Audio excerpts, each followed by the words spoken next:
नमस्कार, मैं राजन तिवारी।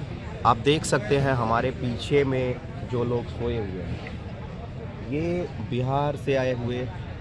बिहार के दूर दराज इलाकों से आए हुए लोग हैं। और ये किसके लिए यहाँ पर आए हैं, ये किसके लिए यहाँ पर जो है अनशन कर रहे हैं, ये किसके लिए यहाँ पर ये कड़कती की कुड़ाती हुई ठंड में यहाँ पर सोए हुए हैं, तो उसका एक ही आंसर है बीपीएससी 70वीं के अभ्यर्थियों के लिए। और बीपीएससी 70वीं के अभ्यर्थी अगर इस जगह पर आप देख सकते हैं, इधर अगर आप दिखाएंगे तो यहाँ पर जो है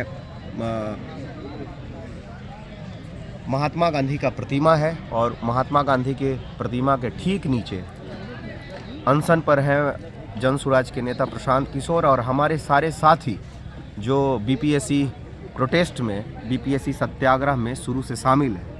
तो ये जो सत्याग्रह है वो बीपीएससी अभ्यर्थियों का सत्याग्रह है।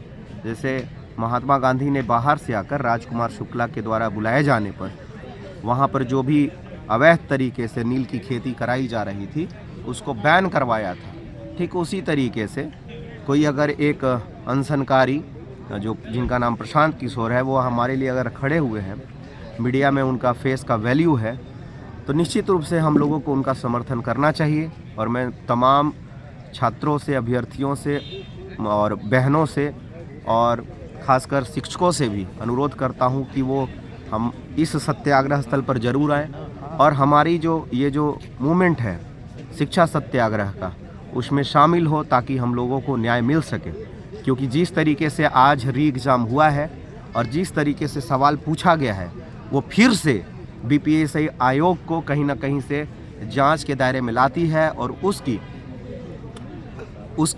जो है एक तरह से बोल सकते हैं उदासीनता को दर्शाती है। वो गंभीर नहीं है, यह दर्शाती है क्योंकि बहुत सारे ऐसे सवाल हैं जो गलत हैं, बहुत सारे ऐसे सवाल हैं जिसके ऑप्शन में ही जो आंसर है वो नहीं है। जैसे उन्होंने पूछा कि कर्क रेखा कहाँ से गुजरती है, और उसमें जो ऑप्शन दिए गए 4, उसमें से किसी भी स्टेट से कर्क रेखा नहीं गुजरती है। और ये सवाल क्या 1990 का पूछा गया था या 1995 के सेट से पूछे गए थे, ये भी देखा जाना चाहिए। क्या 2023 में किसी भी तरीके का सेंसस या जनगणना हुआ था? ऐसा सवाल भी है जो पूछा गया है 2023 के जनगणना से संबंधित। 2023 में कभी कोई जनगणना हुआ नहीं, और ये अगर हुआ होगा तो मनु भाई परमार को ही पता होगा कि वो जनगणना कहाँ हुआ और उसको किसने करवाया। तो तमाम तरह के जो है सवालों के घेरे में है बीपीएससी। और पुनः जो है आज जिस तरीके से सवाल पूछा गया है, जिस तरीके से फिर से धूमिल करने की कोशिश की गई है, इसका जवाब जो है आयोग को देना होगा, सरकार में बैठे लोग को देना होगा, और बड़बोले जदयू के प्रवक्ता नीरज कुमार को भी देना होगा जो बड़बोले हैं। कई लोगों की ट्रेन छूट गई, ट्रेनें लेट थी, जिसके कारण परीक्षार्थी परीक्षा में शामिल भी नहीं हो पाए। और कई तरह की बातें आ रही हैं जिसमें राम इकबाल सिंह का मौत, जो बापू परीक्षा केंद्र के जो है अधीक्षक थे, ये जो परीक्षा अधीक्षक थे, परीक्षा जो है करवाने वाले मेन ऑफिसर्स में से थे, प्रोफेसर थे केमिस्ट्री के, उनकी जो है मौत पर उनके परिवार वालों ने सवाल या निशान लगाया है। और ये निशान कब मिटेगा, इसका धब्बा कब मिटेगा, ये भी जांच होना चाहिए। क्योंकि जो उनकी मौत है वो 11 बजे के आसपास बताई गई है, और जो हंगामा स्टार्ट हुआ बापू परीक्षा केंद्र में वो 12:30 बजे के बाद हुआ। डीएम ने बोला था पहले कि हंगामे के बाद उनको हार्ट अटैक आया, लेकिन अगर 11 बजे उनकी मृत्यु हुई है, जैसा कि मेडिकल रिपोर्ट में है, मेडिकल रिपोर्ट हमारे पास में भी है, और आप तमाम जो चैनल है, ललन टॉप ने भी आज कवर किया है, आप देख सकते हैं जाके। तो ये मेडिकल रिपोर्ट एक ग्राउंड है कि कुछ ना कुछ तो संदिग्ध जरूर है, और उनके परिवार का आरोप है कि ये मौत नहीं बल्कि हत्या है।